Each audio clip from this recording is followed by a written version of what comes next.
Hi friends मो सुमन आपण मानक स्वागत जनाऊँगी आमर ए निरा YouTube platform Odisha study centre को। आज आम डिस्कस करवा ओडिया व्याकरण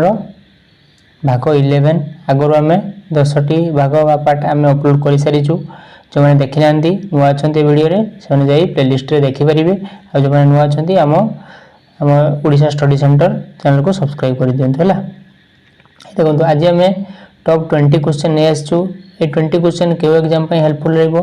आरआई एआरआई अमीन एसएफएस और आईसीडीएस सुपरवाइजर बहुत इंपोर्टेंट रही। तो वीडियो को जमा स्किप न करी शेष पर्यंत देखंतु है। शुणु आपंकर एग्जाम डेट आरआई एआरआई अमीन एसएफएस और आईसीडीएस आसी जाइए। तो जमा डेरी नक अलसमी नक जल्दी जल्दी पाठटी पढ़ी दिंतु है। चलतु स्टार्ट कर आज क्वेश्चन सब कौन रही। देखो प्रथम क्वेश्चन कौन कही देखु। एक नंबर कहला शब्दटीर शुद्ध रूप लेख। शुद्ध रूप माने ठीक रूप लिखा है ठीक बनान। मुझे शुद्ध रूप आसिले पूर्वर कही कौन जदि एमती प्रश्न आसे तो कौन करी जो शब्दटी दिखाई से शब्दटी को आपंकर अपनोटे थोड़ा लिखिदेवे। त्रुटि दिखाई देखो मुझे त्रुटि लिखुची ये तले लिखुची है देखो। तो देख लिखिदे तो तरे र सत्र हर्षौ तर सीटी ये देखो ये त्रुटि क्योंटी अच्छी थोड़े रु हेनी ए भूल थोड़े र 1700 बीटा ठीक हम आउ सब भूल है। तो बीटा है राइट आंसर है। शुद्ध रूप लिखित कहला त्रुटि है यहाँ है बी। एक नंबर बी है राइट आंसर। चलो जी नेक्स्ट 2 नंबर देखो कौन कही राम कॉलेज गला एवं अध्यक्ष को देखा कला। प्रश्न कौन कहला ना राम कॉलेज गला एवं क्या देखा कला अध्यक्ष को देखा कला है। तो ये वाक्यटी क्यों वाक्य कही सरल वाक्य ना यौगिक जटिल ना मिश्र वाक्य क्यों वाक्य देखु। जदि दीटा सरल वाक्य को एवं दे जोड़ाई कि एवं दे जोड़ाई एवं दे जोड़ाई ओ दे जोड़ाई से जानवे कौन से गोटे यौगिक वाक्य कि वाक्य गोटे यौगिक वाक्य है। 2 नंबर बी है राइट आंसर बुझीपारे। चलो जी नेक्स्ट नेक्स्ट देखो कौन कही देखो एमती देती निज स्वामी पिता और माता को 1 नंबर दे 2 रो मान्य 3 नंबर है स्त्री लोक माने 4 नंबर करती कौन देखा। तो यहाँ को सजाड़ी गोटे ठीक वाक्य परिणत कर सजाड़ी दे गोटे ठीक सजाड़ी लिखा केमती देखा देखो लिख फास्ट देख कौन फास्ट देख 3 नंबर नियो आगे स्त्री लोक माने स्त्री लोक मैंने मुझे नहीं 3 नंबर ने देख स्त्री लोक मैंने देखी स्त्री लोक मैंने निज स्वामी पिता और माता को निज स्त्री लोक मैंने निज स्वामी पिता और माता को 3 1 है मान्य करती 2 4 3 1 2 4 देखो क्योंटी अच्छी आउ थे पढ़ी दूसरी स्त्री लोक मैंने निज स्वामी पिता और माता को मान्य करती माने मानती है बुझिपाल। तो 3 1 2 4 क्योंटी अच्छी 3 1 2 4 ये डी रे अच्छी देखो 3 1 2 4 है। तो 3 नंबर डी है राइट आंसर। चलो जी नेक्स्ट नेक्स्ट देखो कौन कही रामर घर ये जो रेखांकित रामर कही ये रामर क्यों विभक्ति अच्छी प्रथम विभक्ति ना द्वितीय विभक्ति अच्छी ना षष्ठी विभक्ति ना सप्तमी विभक्ति। देखो रामर कही ये फटाक मुझे कहीदेवी देखो रामर है षष्ठी विभक्ति अच्छी 4 नंबर सी है राइट आंसर। मुझे केमती जानी देखु जे जदि विभक्ति चिन्ह र लगी र कंकर है र कंकर लगी मैंने जानवे कौन है षष्ठी विभक्ति अच्छी है 4 नंबर सी है राइट आंसर बुझीगला। चलो जी नेक्स्ट नेक्स्ट देखो मुझे आपण गोटे छोटिया इनफॉरमेशन दे देछि जे आपण माने जानि परिबे जे केउ विभक्ति रे माने केउ सब चिन्ह दे अछि जानि परिबे मन रखि परिबे हला। देखो प्रथम विभक्ति एक वचन चिन्ह कोन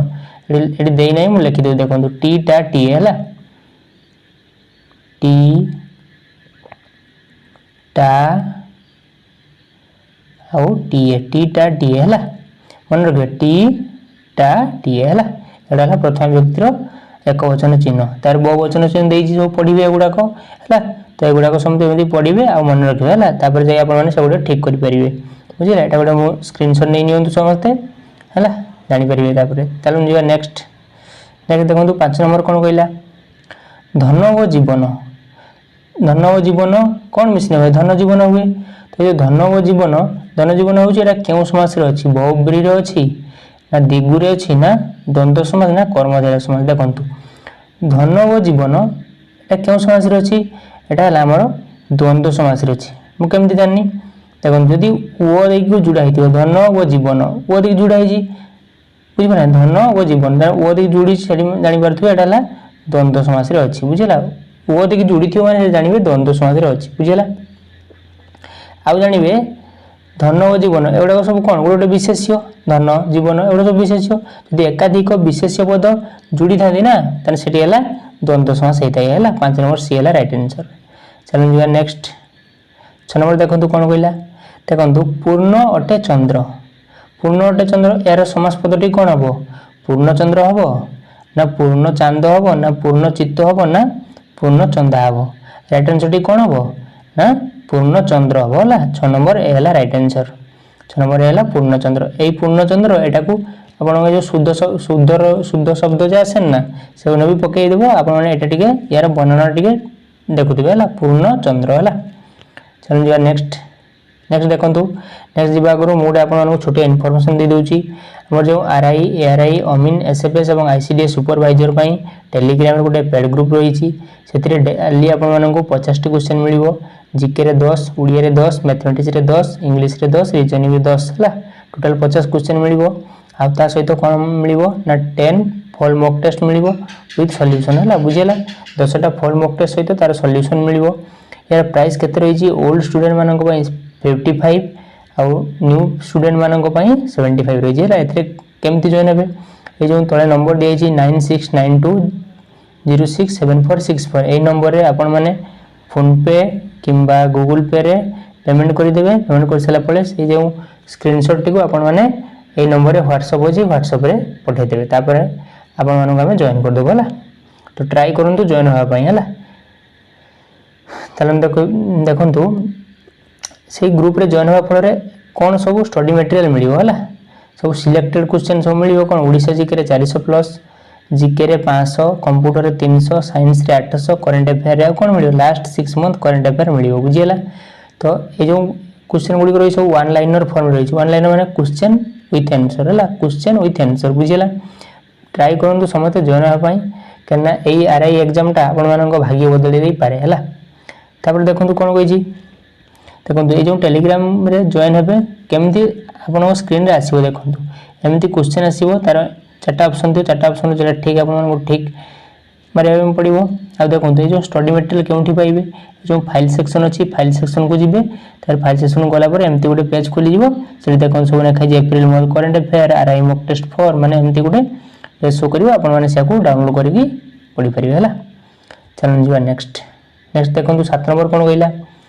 अतीत काल अन्य नाम कौन अतीत काल रही अतीत काल जानी आम 3टा काल रही ना कौन कौन अतीत काल वर्तमान काल आउ भविष्य काल ये 3टा काल ये 3टा काल कौन कहला देखु ये 3टा काल अतीत काल अन्य नाम कौन अनबद्य ना प्रवृत ना सामीप्य ना भूत भूत है तो अतीत काल अन्य नाम है भूत काल बुझे मन रखिए यहाँ। चलो जी नेक्स्ट 8 नंबर देखो कौन कही से घर को जाऊ जाऊ क्यों काल व्यवहृत से घर को जाऊ जाऊटा ये वर्तमान को सूचाऊँ ना भविष्य को ना क्योंटी नुहे ना अतीत को देखो से घर को जाऊ जदि भविष्य होता है से घर को जीव होता जीव होता कौन ना जीव होता जदि अतीत होता कौन से होता गला लिखाई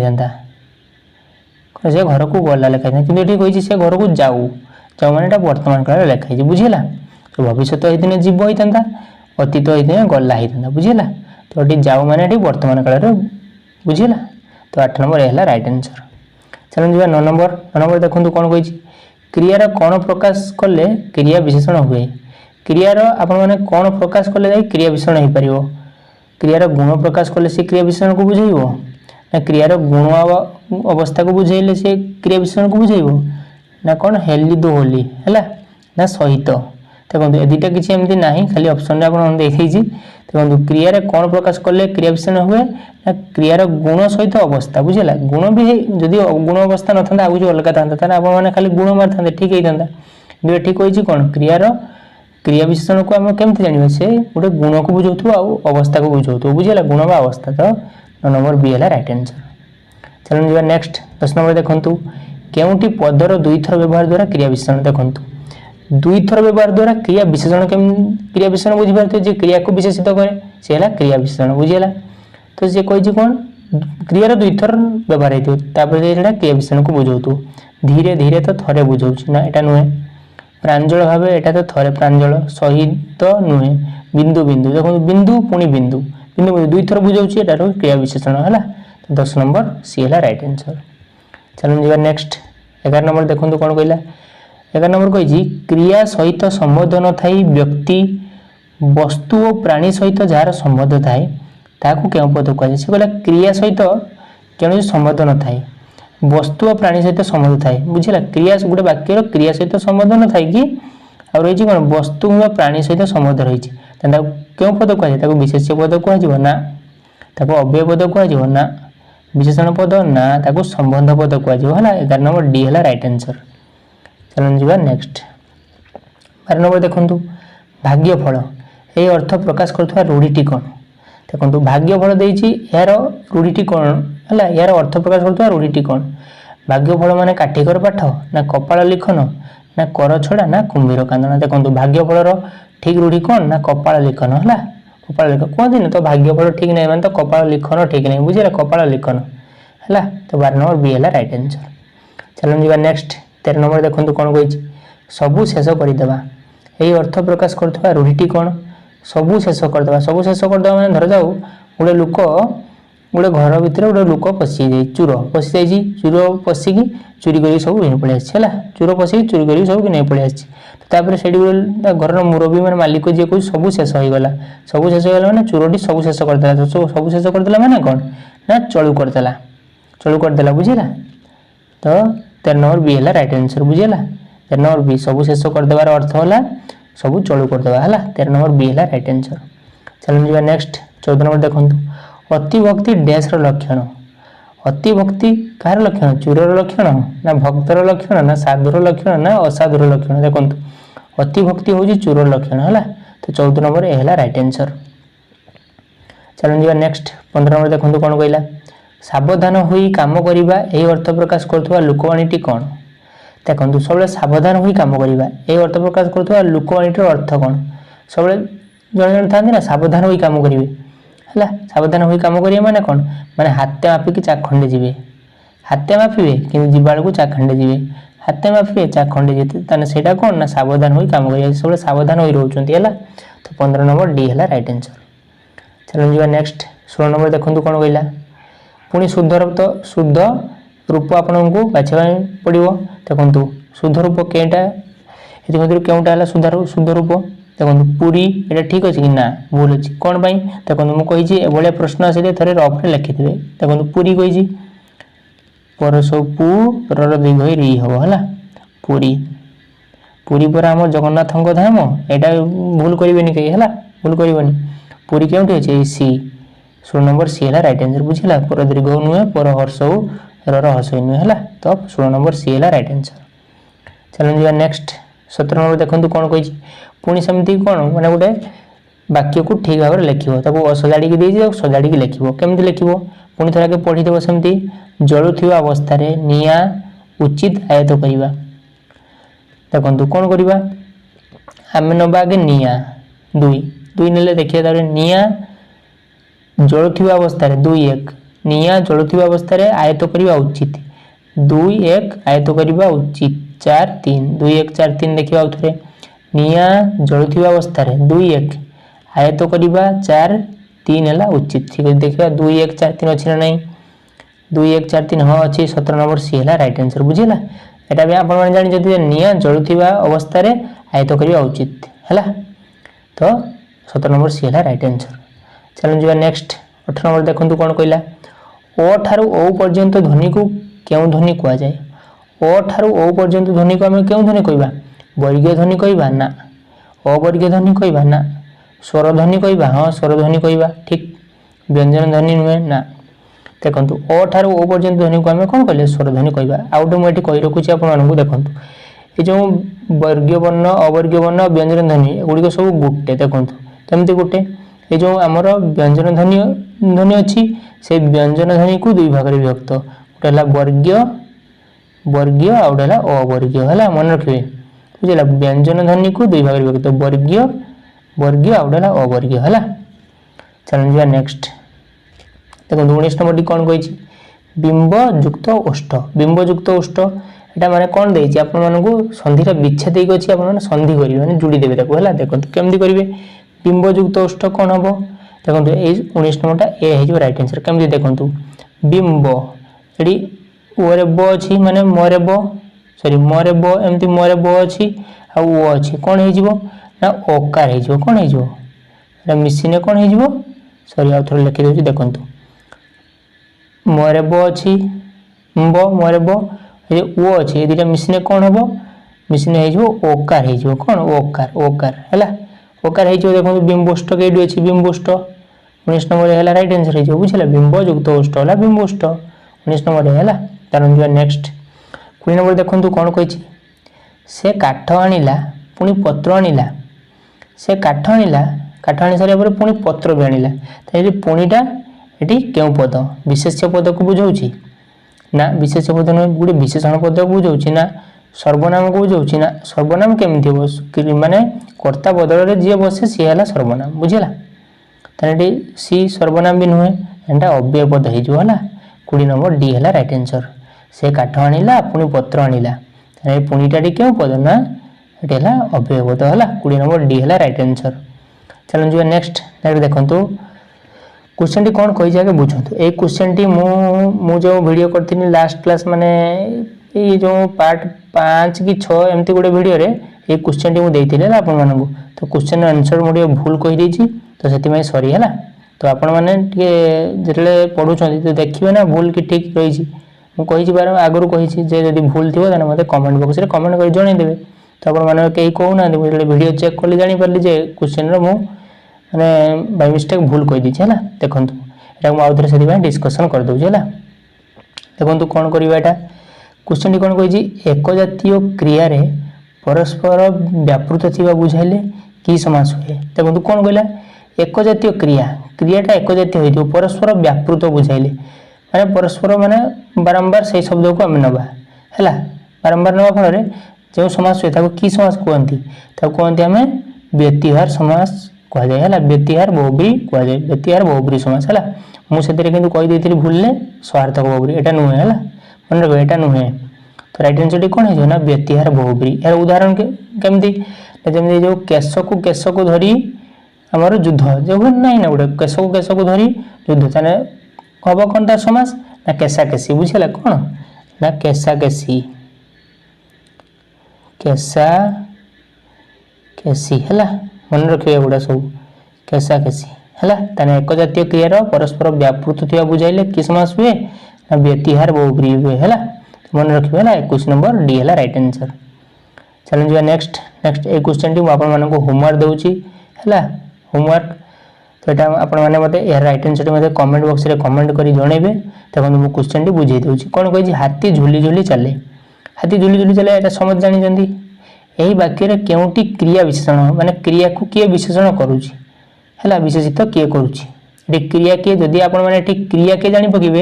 ये जो हाथी झुली झुली चले एते जदि क्रिया किए जानी पकेबे तो से क्रिया को किए विशेषित कर जानी पकेबे है तो से जो क्रिया विशेषण को मते कमेंट बॉक्स में कमेंट कर जनइबे बुझेगा तो ये 4टा ऑप्शन तो गोटे हम जनइबे है तो मुझे आशा करुच्ची मोर वीडियोटी आपण मानक बहुत हेल्पफुल होइतिबो जदि हेल्पफुल होइतिबो ये वीडियोटी आपण माने आपମାନଙ୍କ सांगक सहित किंबा अन्य रिलेटिव सहित शेयर कर दियंतु एवं वीडियो भल लगी गोटे लाइक करंतु एवं सब्सक्राइब करी बेल आइकन को प्रेस कर दियंतु है अपेक्षा थांतु आम वीडियो केतेबेले आसीबो बुझिला आ समस्त प्राय सब्सक्राइब कर दियंतु कोन पाइना आम 1 लाख सब्सक्राइबर पूरा बहुत पाखर अछु है तो चलतु आज ये वीडियो एट रखा है thank you for watching this video.